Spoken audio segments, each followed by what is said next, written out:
Hey, what's going on, everybody? Today we're going to talk about moving our character around in the scene that we built.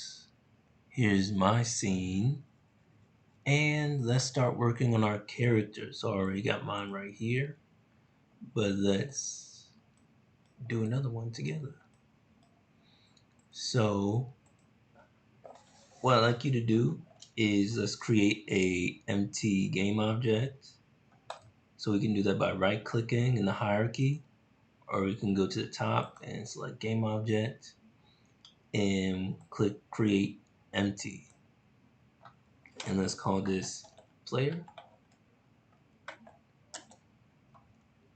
Right, so this is going to be our empty game object that's going to hold the contents of our player, and we're going to make this one look simple. So let's just add a capsule shape to it, and we can do that by right clicking the object or right clicking an empty space.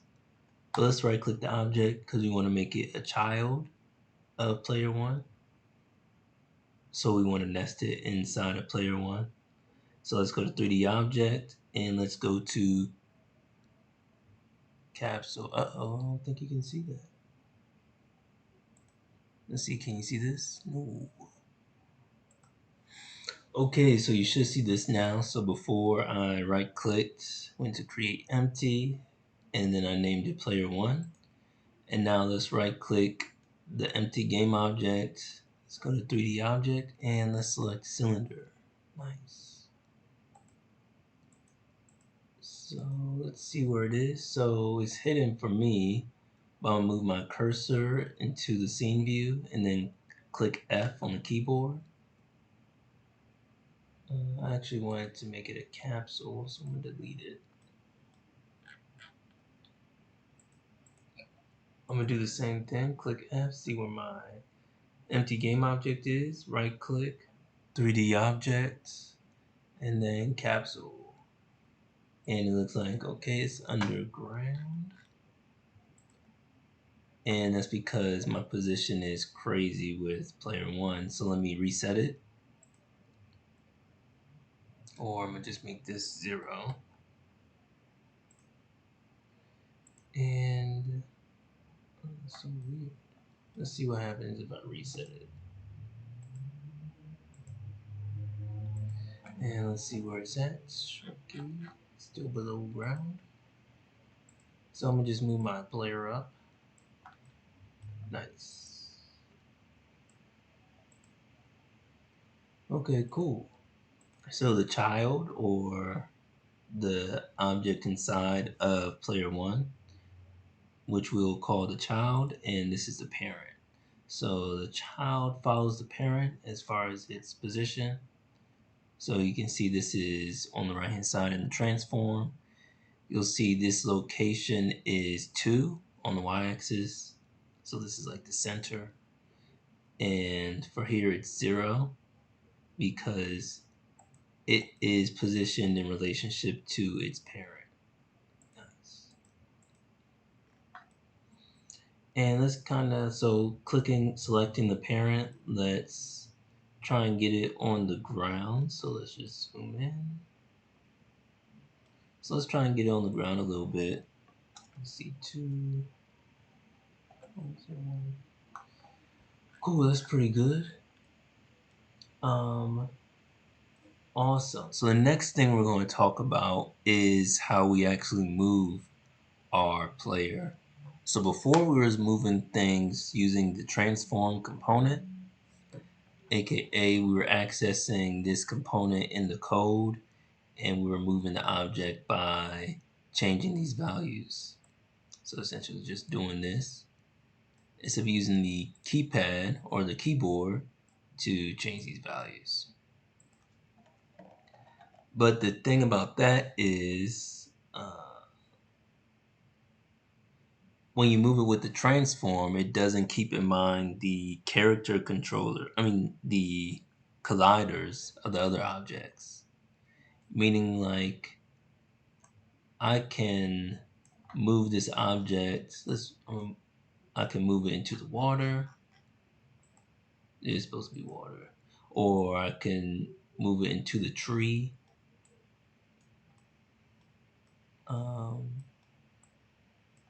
which I don't want it to do. I want the tree to be like a solid object. I want this capsule to be like a solid object. I don't want it to be able to phase through different things. So I could use the character controller as opposed to using the transform to move the object. And this way it'll keep in mind these different objects that are supposed to act as solids.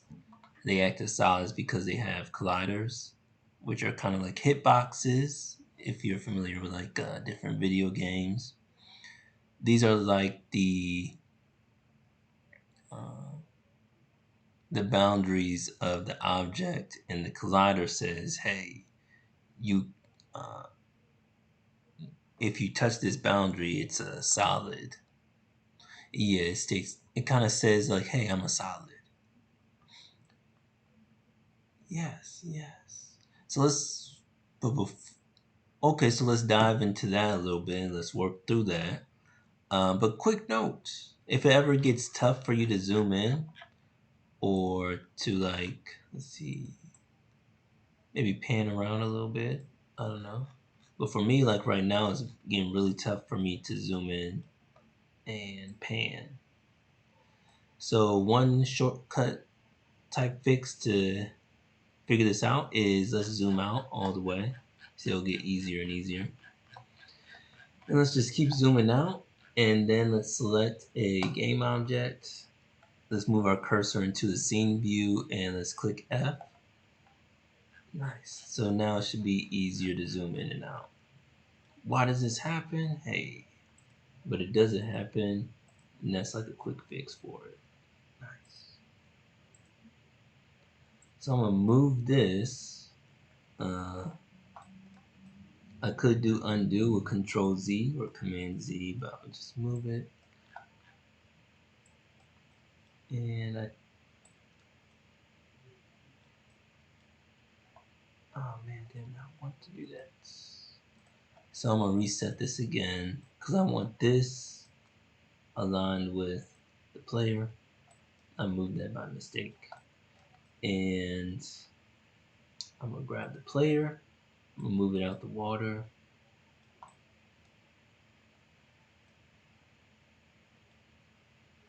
And let's see, I like where it is. I'm going to assets, I'm going to materials. Or let's do that next. So before we do that, let's start looking at a few definitions.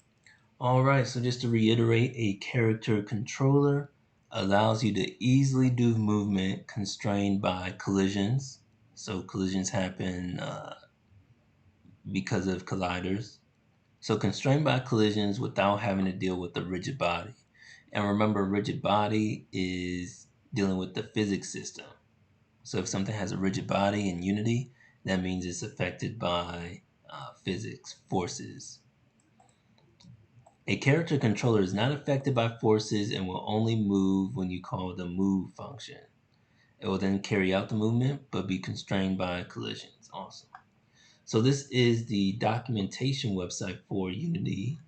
You can go here and learn different things about uh, the different tools that Unity allows you to use or Unity has built in. Here we can look at the different properties of a character controller. Um, I guess quickly, character controller is a class within the Unity engine, which is like another bucket of code. And a class is kind of short for being like a bucket of code that you can access. And within this bucket are a bunch of commands, a bunch of properties, or like variables that give value. So like, let's see, is grounded would give you a Boolean value, true or false. Radius, that'll probably give you like a float value. Height, let's click height. So the height of the character's capsule, and it'll give you back a float. So like a decimal point value, decimal value. Yeah, decimal point value. Um, Awesome. Yes. So classes are something that you'll see again when programming. This is like a quick definition of classes. Yeah. Okay, but anyways, let's so you can kind of breeze through this. Here's different properties. Those are like variables, methods. Another name for method is function. So different methods or functions you can use. Messages. I think these are events. So like when something happens, it'll be triggered and send a message off, I believe. And then some more methods or functions. Nice. And I think these are more events. Okay, awesome. And let's go to move, which is the function that we're going to use. Let's look at the definition. This is like the declaration, so it's kind of giving you, hey, this is the type for the move function. Or by type, I mean this is the return value. Uh, I guess this move can return some values, but these are like seems to be like optional values. Anyways, move forward. So description. The move function supplies the movement of a game object with an attached character controller component. Yes, so the character controller is a component that you can attach to a game object, and you can use it to move. The character controller dot move function slash motion moves the game object in the given direction. So whatever direction you input here, the given direction requires absolute movement delta values. A collision constrains the move from taking place. The return collision flags indicate the direction of the collision. Uh, Character control that move does not use gravity. So gravity is not automatically used for this move function. AKA, if you somehow get up in the air, it won't push you back down to the ground. And then you can look a little bit lower, and here's like an example of how they use it. And now let's get working on our example. Do you have any questions so far? All right, no questions, nothing heard. So first thing, let's add our character controller to our parent, player one. Let's add that there. So you can go to add component, character controller, because we want to move, all the contents of player one. I mean, right now it's just a capsule, but let's say we wanted to add like some eyes to it. So let's do like a cube and move this cube down to like this, like this. And where's the front of the cube?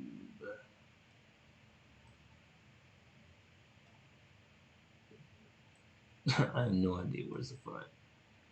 Um, I have my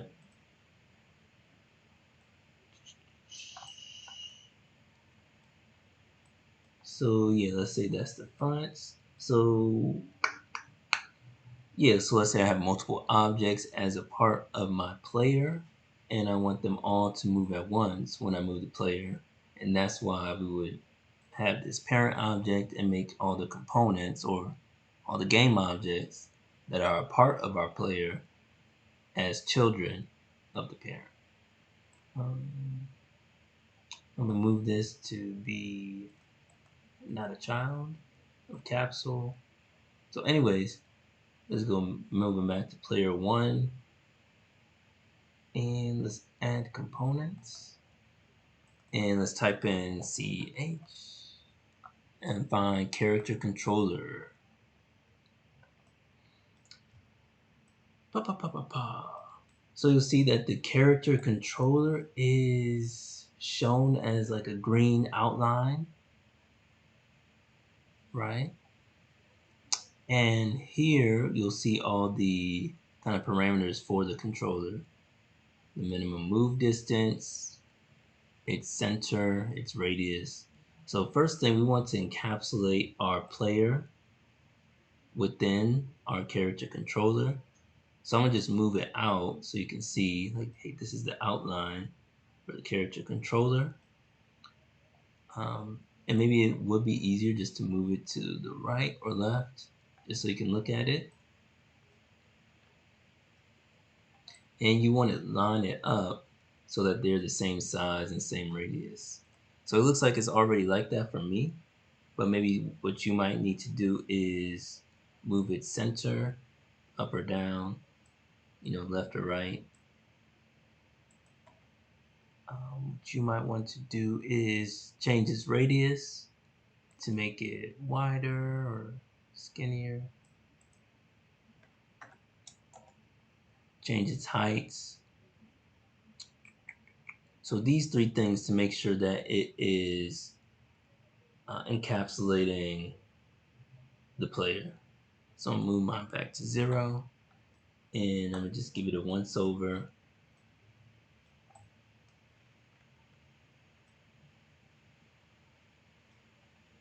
Kind of make sure everything is how it should be.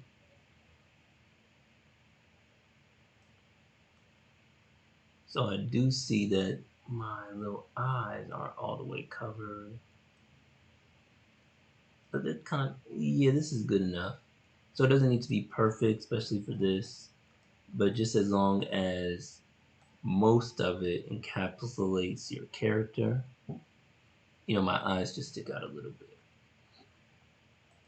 All right, so the next thing we need to do is create a scripts folder. So that means you want to right click, go to create, then go to folder. You'll want to change the name to scripts. This way everything's a bit more organized. Let's double click into that and let's create our own script. Let's call it move player. I'm gonna create a new one.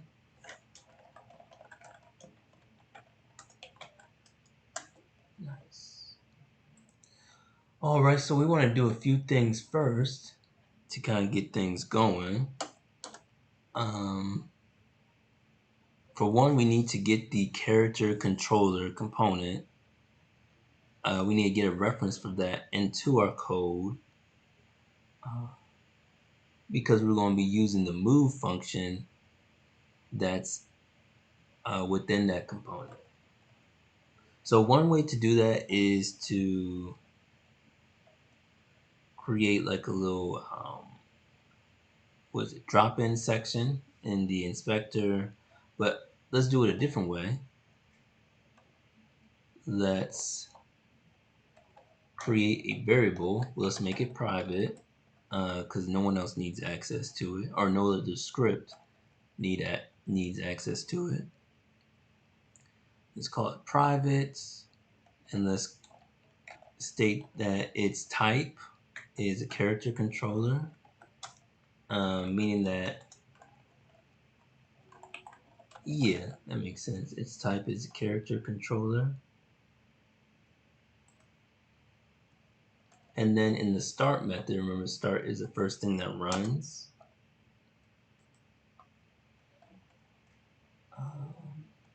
We're going to use the get component method that's within the game object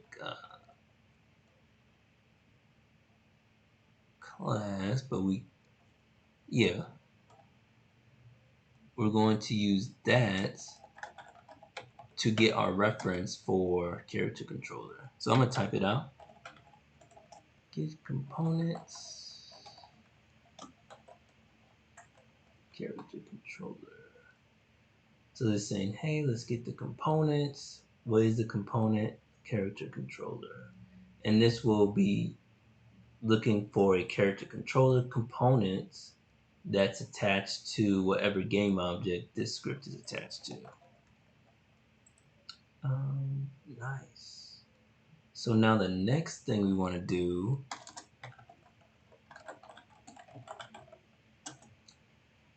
Let's get our input values and let's put them into their own variables.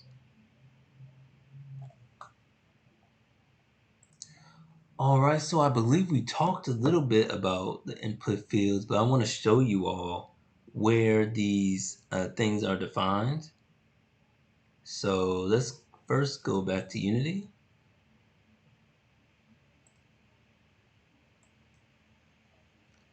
And let's go to Window.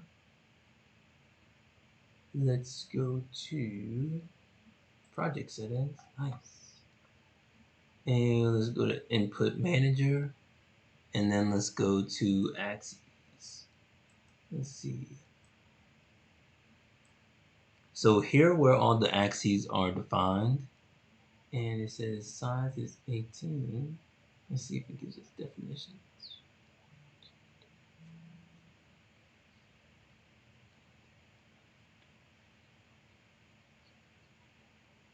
Oh, cool. So I guess this is saying how many axes there are. Let's make it 19. And what happens?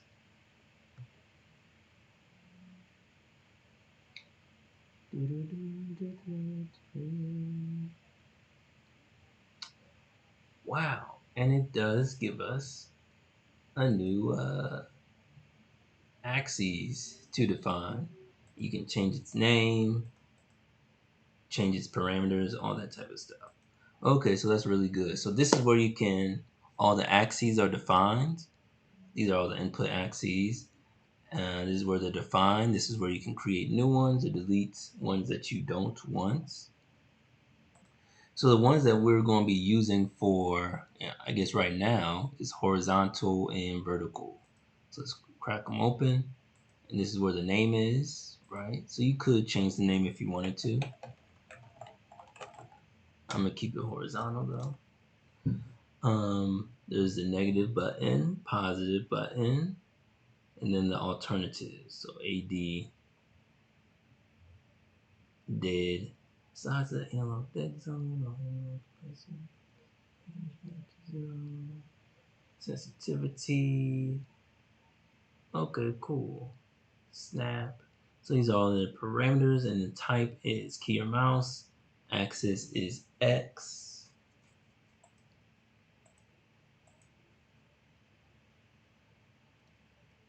Okay.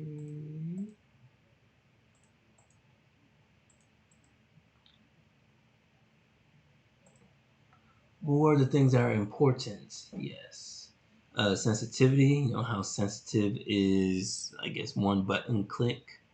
Then the negative, positive button, alternative buttons. These are the buttons that you use. The type, you know, how are you triggering this input?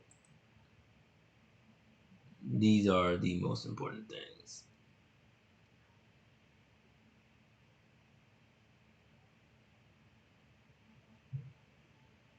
Okay, cool. So this is where all the axes are defined, so you know. Now let's go back to our code. And let's put in our input values. So I'm gonna paste them. So let's call it horiz and ver. And remember these are float values. And you can get it input.getAccess returns the value of the virtual axis identified by axis name. So these are the axes that we just looked at. And remember this is the name that we just looked at too. Awesome. And then let's do some more stuff. So we're going to get the axes and then let's move the character. So controller, remember controller is referencing the character controller dot move.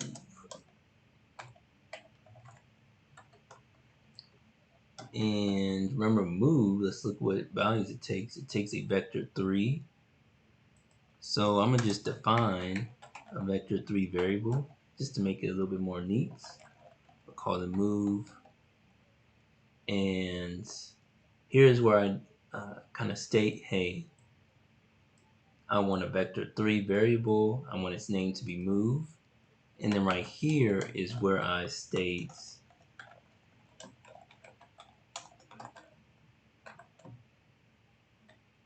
kind of like the build blueprints of this vector is a way to say it. So I'm saying, hey, I want a vector 3, and here's where I'm actually assigning its value. New vector 3, new because we're saying, hey, we want a new one.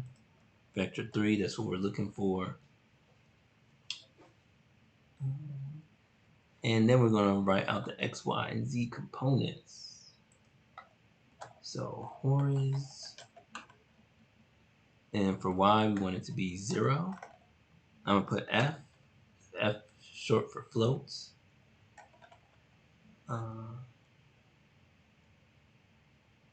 Yeah. You don't need to though, but it's kind of nice practice. And then VER for vertical. So it's X, Y, and Z component. I remember in Unity, Y is the component, like up and down.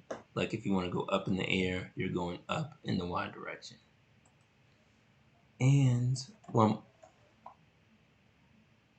also going to do is, nope, that's good. So right here, I'm going to put in move. And I'm going to put in time dot delta time. So let's do a quick review of time dot delta time. So this is a float value, and it tells us the interval in seconds from the last frame to the current one. So the amount of seconds from between frames, from this one to the previous one. And this is important because we use it to change. We can use it to change maybe like how much we want to move in a particular frame, to scale things. Yeah, we use it to scale things because let's say one person's system is 60 frames per second, another person's is 30 frames per second, or somebody's system is lagging, or we want it to, like, let's say a person is falling. We want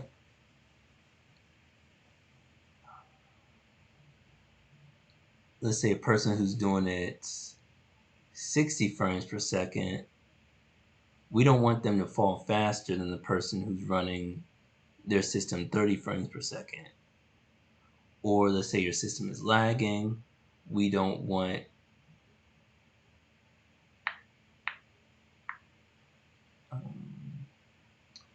I guess in that situation, we don't want you to be falling and then somehow be automatically on the ground. Or no, it probably will work the opposite. Anyways, we do this to kind of make the game run the same on different frame rates and to ease challenges that might come up if a person is lagging. So it's a way to scale things up or down based on the frame rate. That could be because of your system. You have your set up to run at a certain frame rate. Could be lagging. Could be something else. Okay, so we talked a little bit about time dot delta time. So that's why we're going to have this as a multiplier. And okay, so let's save it. Let's go back to Unity, or give it a second to load and go back to Unity. And now let's add our script to the player one, the game object with the character controller, the parent game object. And let's run it, see what happens.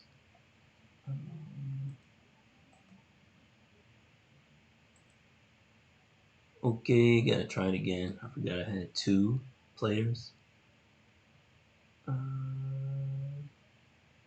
Gotta try it again. And And I'm gonna just move my camera so I can see my person.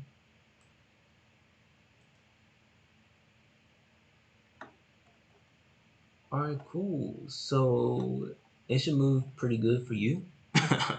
Hopefully. There is like a little bit of lag, which is kind of crazy. Um, hmm. So maybe that has something to do with the dead zone? I'm not sure. But I guess first thing let's add something for the speed. I want to make it move faster. So let's stop it. Let's go back to the script and let's create a public variable because this is going to be one that we're going to access via the inspector. And let's make it equal to, I don't know, 8. And the F makes it a float. So instead of doing 8.00, you can do, oh, that doesn't work. Yeah, so you have to put the F there um, to let Unity know that you want it to be a float.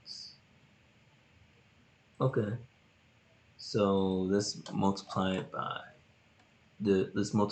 move dot time dot delta time by speed. Cool. Give it a second to load. And if you go to, so see, you can edit the speed here also.